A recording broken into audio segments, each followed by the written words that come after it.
July 24th.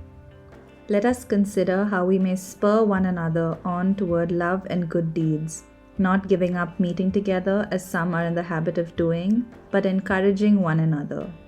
Hebrews 10:24 and 25. One of the things that dismays me about the church is the low priority that is given to attending church services and midweek meetings. More than anything else, I have found myself exhorting people to simply come to church on Sunday, or worship, prayer, Bible study during the week, but the results have been, more often than not, disappointing. The issue isn't numbers, it is the spiritual growth of the community of believers.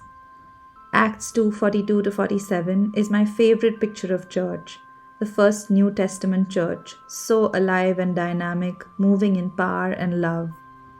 I believe two phrases were the secret to their success. They devoted themselves to the life of the church, and they continued to meet together.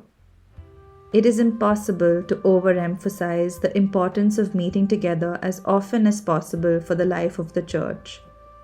One main reason why people neglect coming to a church gathering is because they see it only as a place to receive, not contribute. And of course, you can receive from a sermon on YouTube just as well, while relaxing in the comfort of your home. But the writer of Hebrews tells us that we meet together to spur one another on toward love and good deeds. The Greek word translated spur is a very strong word. It is actually the root of the English word paroxysm.